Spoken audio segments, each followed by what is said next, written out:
Kuffour.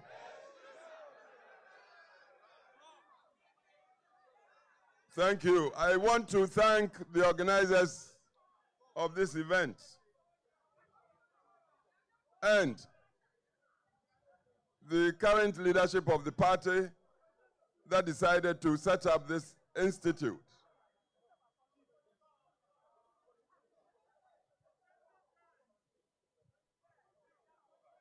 I have listened to Professor Okwe.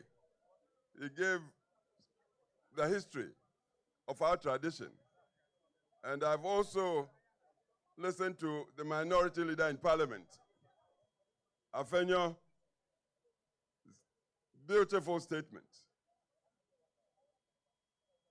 But I do not want us to delude ourselves. We must ask, how come a party with the philosophy and vision for humanity, that's our main strength, humanity, of our tradition, how come we have been reduced to the current situation, a situation we all regret or must regret?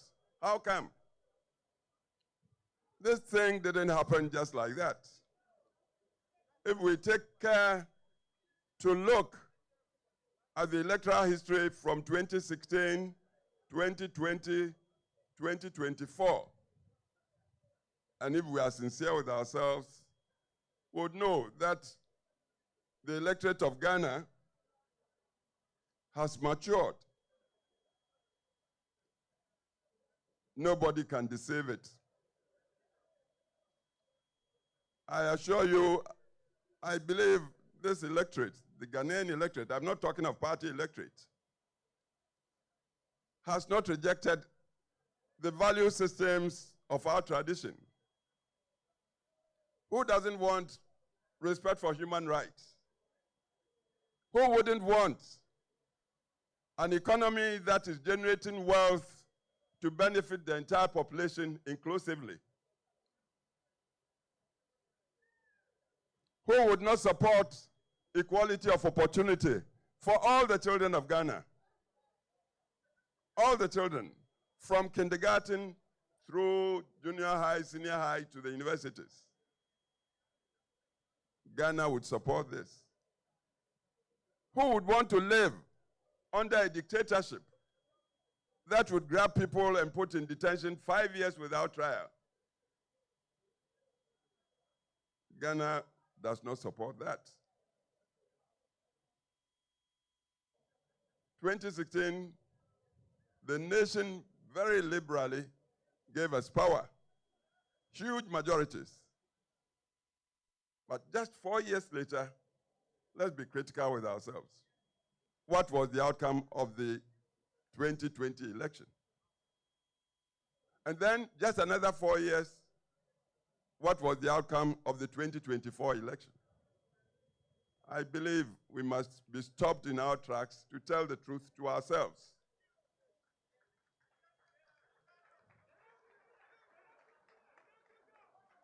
I believe such self-critical analysis would be the first step to our regaining power. And it's possible for even 2028.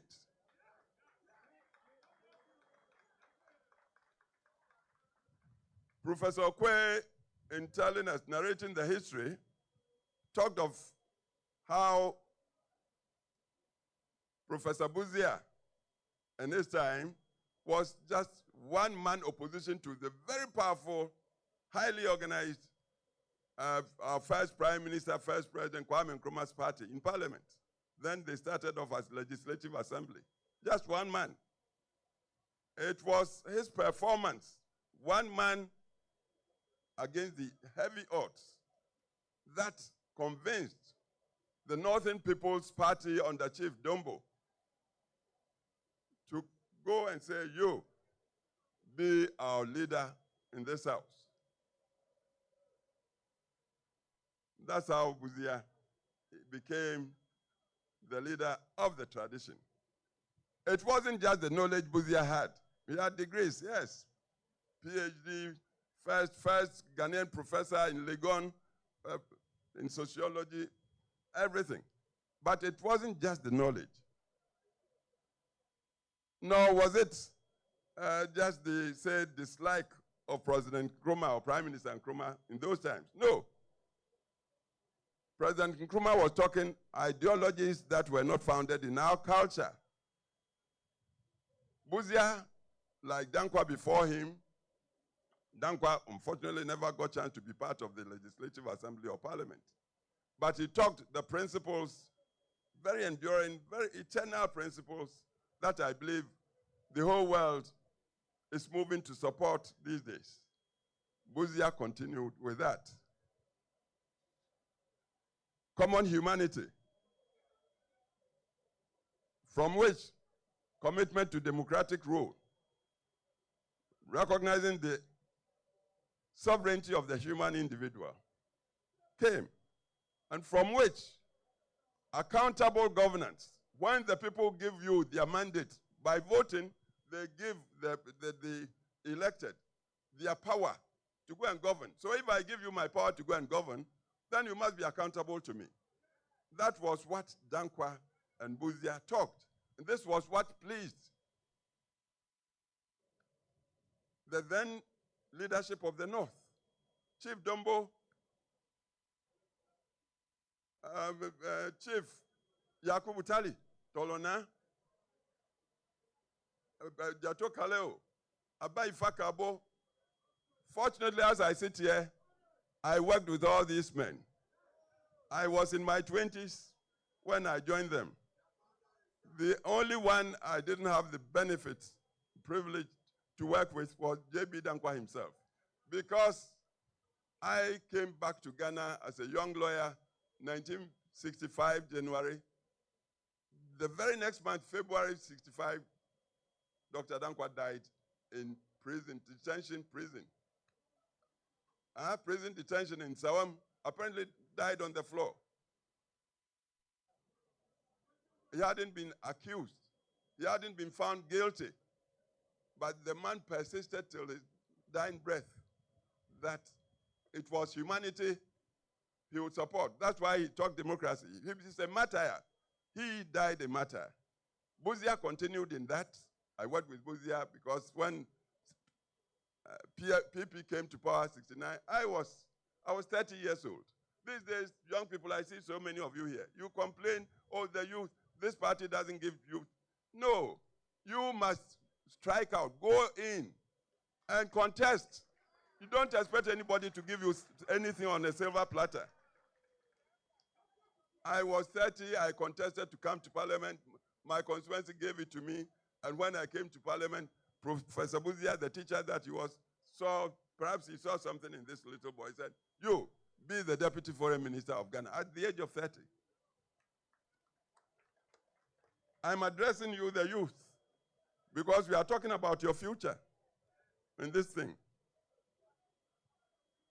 2 years, 3 months of what I believed was a very good government, because it inherited so many problems. And the government was trying to find solutions, sometimes bitter solutions, but they were genuine solutions. The soldiers under Champon came to remove us. And I was put in Ashford prison. I stayed there for 1 year, 3 months, not being accused.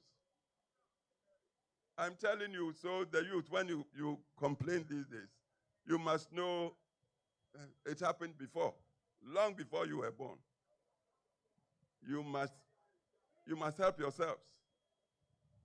You are the majority now. I'm having to tell you, we lost power 79 as we learned from Professor Kwe. Why? Because along the way, we found that even as we all subscribe to democracy, we tended to be too individualistic. Egos were so big. Everybody would go and look into his mirror and think that is perhaps superior or better than the next man. You see, a party must be united. We must be reconciled. But if we go in with swollen egos, I'm this, I'm entitled, it's my turn. If you say that to yourself, the next man would also tell that to himself, or the next woman. So why do we get the unity? And without the unity, how can you call yourself a party? Democracy is one man, one vote. Most of you lawyers, doctors, engineers, professionals, these days we are all becoming Europeans. Monogamy. You and your wife, you live in a fine bungalow, perhaps with just a child or two. The laborer outside there at your gate may have 2, 3 wives, perhaps 10 children. When it's time to go and vote, and you haven't won the support, the trust of the, who would win? It's common sense. Kukrudu! Please, it's a very sad situation we are in now, and this is why I've chosen, I was invited to come and launch. I'm launching. The physical launch perhaps would be performed by another, but I'm using this occasion to tell the truth as I see it to all of us. This disease of high individualism, me tooism, was what led to our losing 79 election. We must tell the truth to ourselves. We lost 79 when you consider the ballots. First round, President Liman, and Liman was a good man. I had the opportunity to work with him in the 69, 72 government. I was Deputy Foreign Minister, and he was a foreign officer. I met him, good man. But he wasn't a practicing politician. He was a professional civil servant. He became, if you like, president by chance. 79, his party, PNP, was looking for a candidate. Their choice was late Mr. Igala. But Igala had been disqualified by a commission of inquiry. So he turned around and picked this young man, well-educated, Dr. Liman. Just like that, and PNP accepted Liman. So into the elections, nobody knew Liman much around the country. But because that party was so united, and PNP, united like a fist in a glove, and us, the PFP, UNC, we had split ourselves, believing that we were so good, the people of Ghana would see our goodness and give it to us. We were not organized. Rather, we were tearing at each other, destroying each other, telling all sorts of things about each other, assuming Ghanaians were not listening or watching.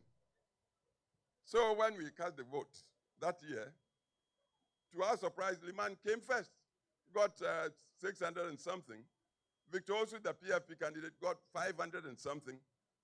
UNC Powele got 300. Suppose we hadn't split ourselves, 500 plus 300 and something, we would have won one touch. But once Liman got the lead into the second round, again, the way we hate ourselves. Before we knew, most of our people in UNC had gone to support Liman, even against our candidate, Victor Osu. That's how we lost it. I tell you, because we did that, we disappointed our country, Ghana, so much.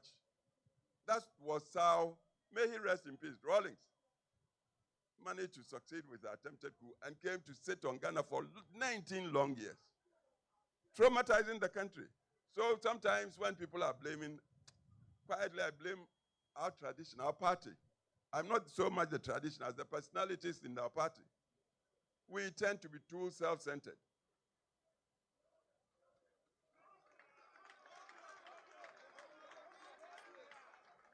Kukrudu,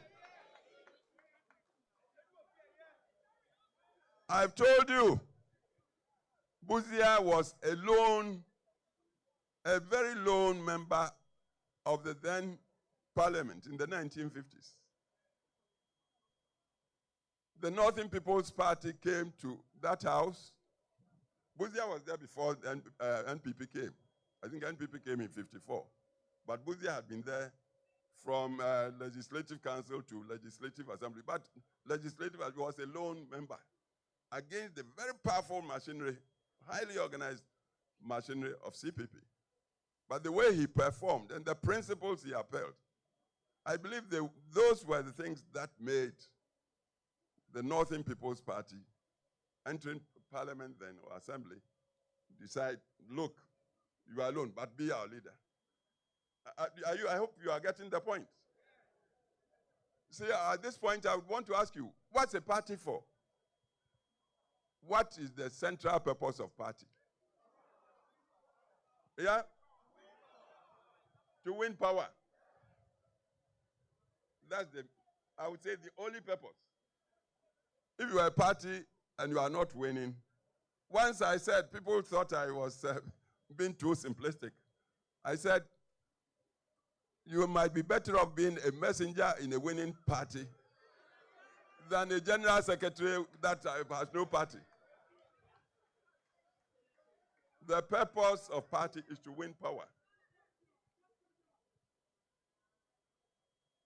We don't seem to want to learn. Please.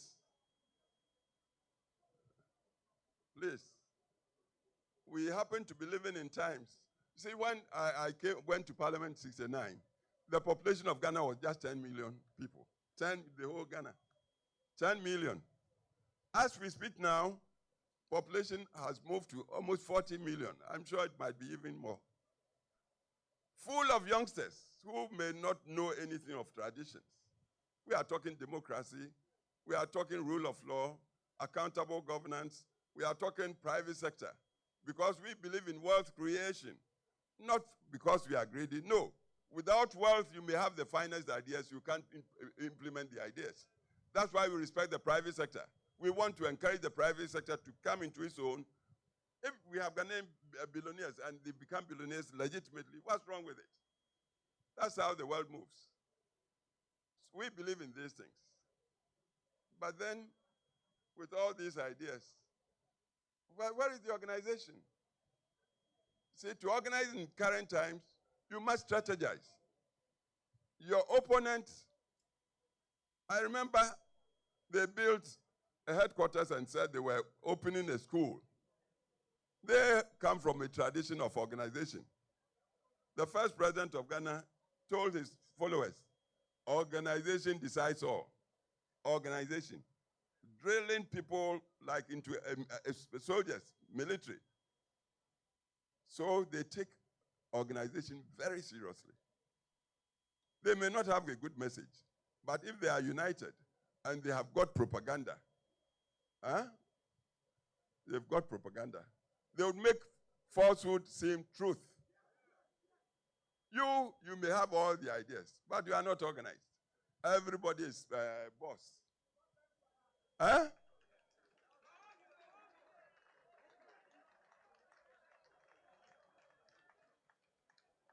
All the good things we've done in the service of our country, we are not even able to tell people, advocate and propagate and espouse. We did this and this, and because not to boast, but these days, because of the pressures of life, people don't have long attention span.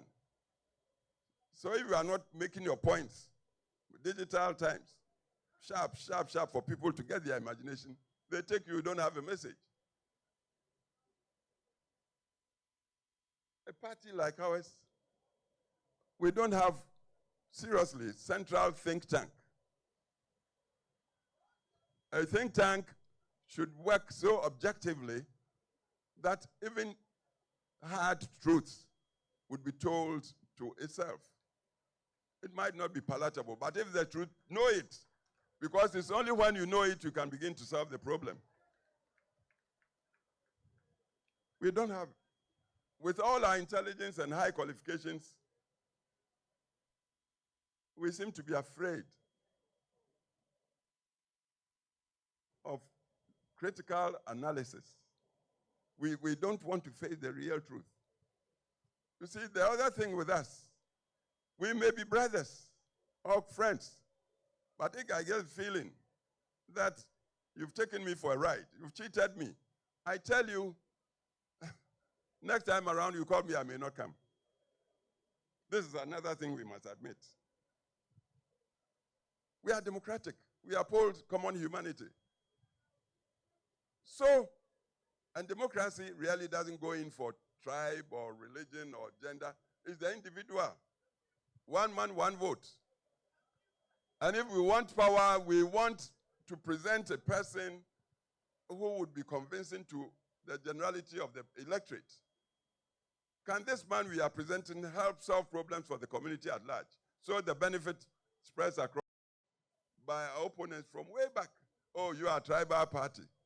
Oh, these days we are including even religion. You do that, and it comes from our mouths, then I tell you, we are perpetuating to get out of the, we are in a rut, a chasm, a deep gorge we've been put in there. If we do not change our minds and do not think critically, and then seek solutions through hard thinking, I'm telling you, touch wood, look, we wouldn't be the first party that went out of operation. I can't mention names, but a party that used to be like the only party around. Where is it now? Where is it now? Do we want to go that way? Then please, let's be self-critical. Let's be self-critical.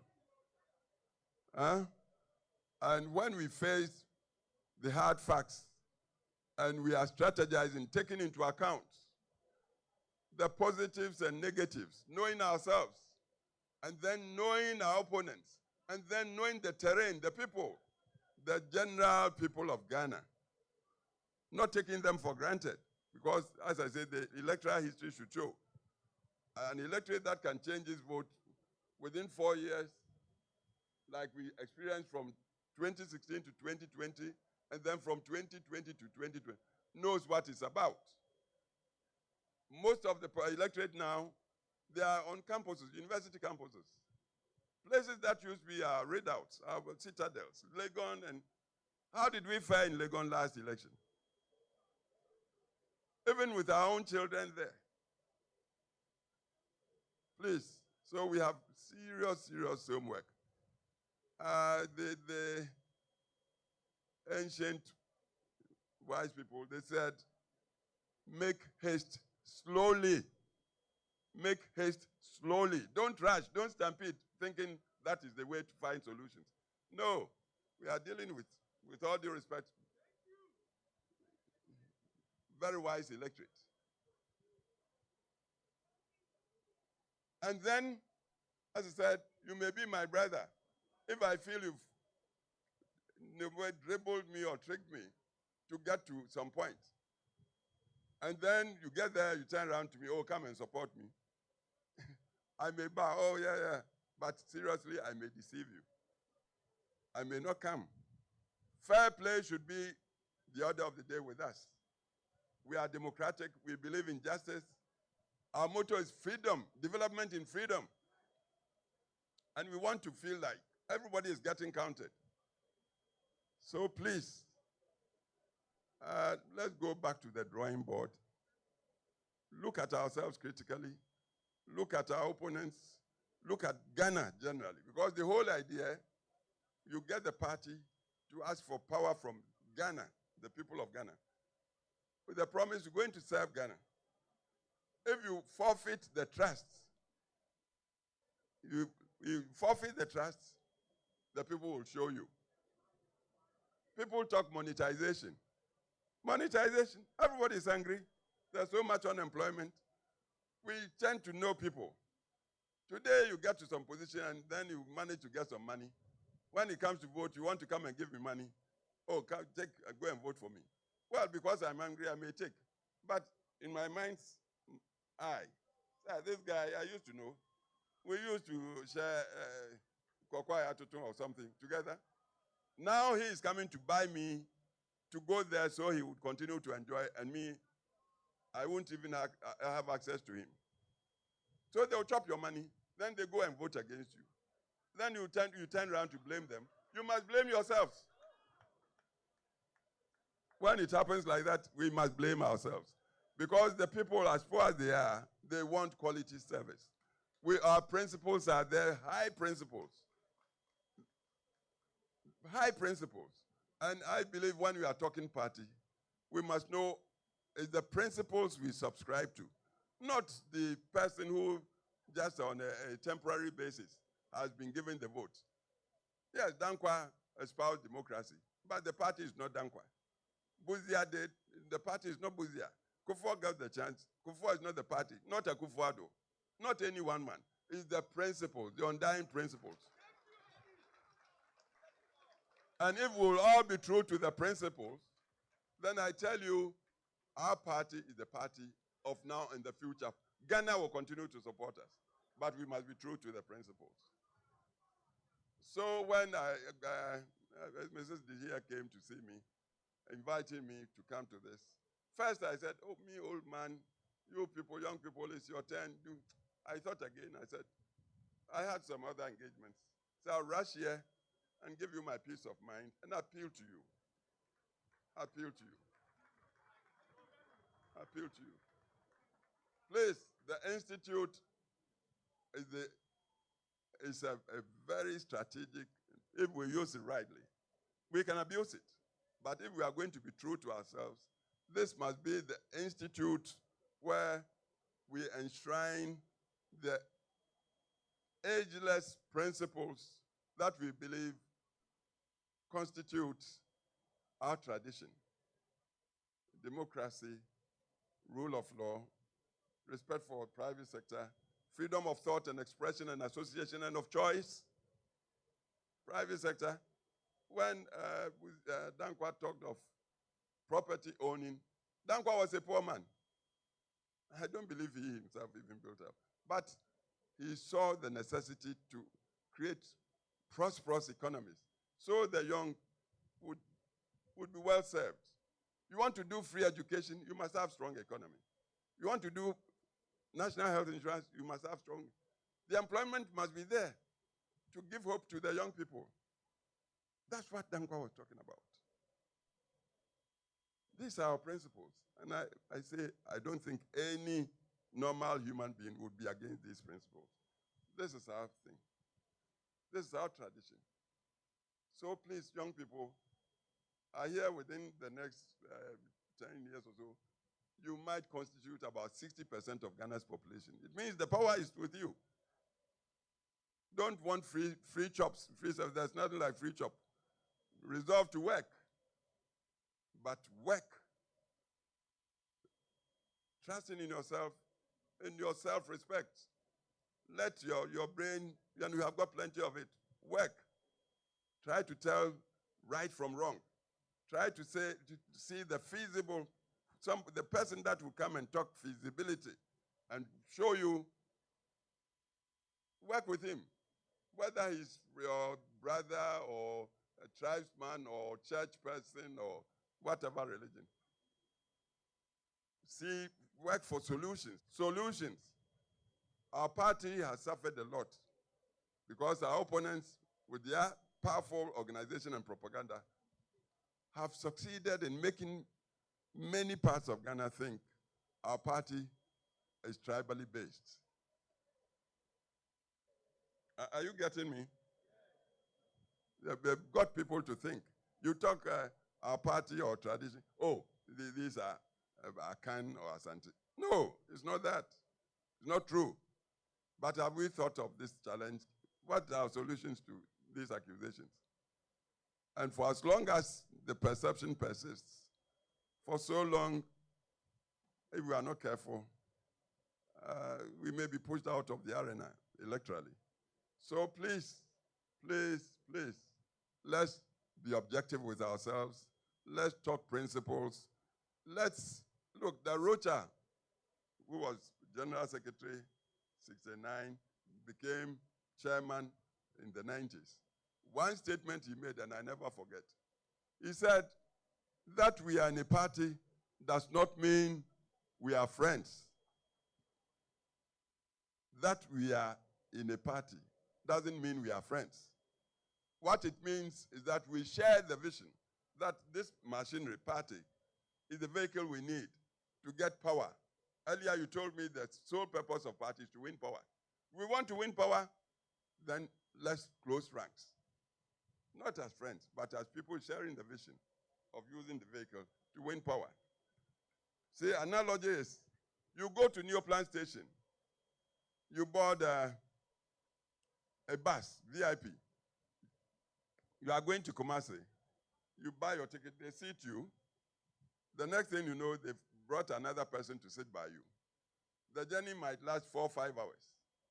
If you don't like the face of the person next to you, you may not even look at him or her. You look at the window for the 4 or 5 hours. But at the back of your mind, you are praying that the bus will take you to your destination, Kumasi. The other person may also not like you, but he or she too would be praying that you will get there safely. That's the party. We want power. Let's close rank. Reconciliation, unity.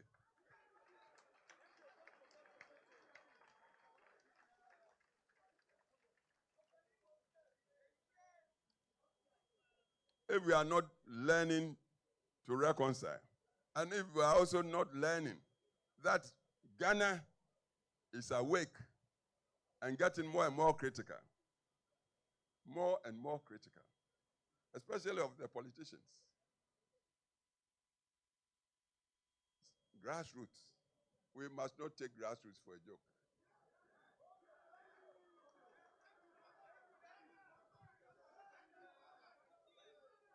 Another quote, and then I will thank you and declare from here that I've launched the institute.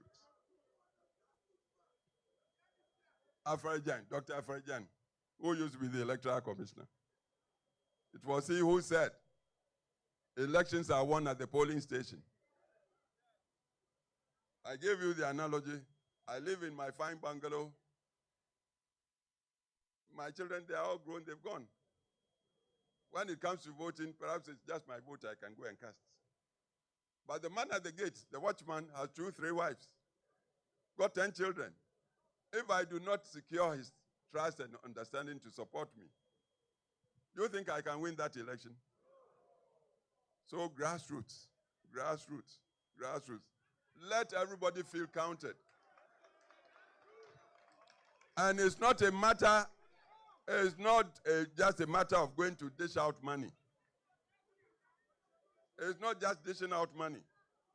Let the people trust that you, when you have chance, you serve the good interests, inclusively of all of us, humanity. That's the central vision, the central belief. We talked down Kwabuzia Dombo. What they believed in was common humanity who must be respected and be given dignity of humanity. If we do this, then I tell you we have no problems. And the institute that I see this occasion to launch, I pray God should bless it and should be an institute to impart deeper awareness of what getting involved in party means. It's all about power. Power, if you don't have power, you are dead. That's what it is. So we must know the nature of power, must learn how do we get everybody in the community to appreciate that we are capable when entrusted with power, to use it to serve the general populace, to make life better and happier for all of us as humans. This is what the institute should be about. So I bless the institute, and I use this occasion to launch it. God bless all of you. Thank you.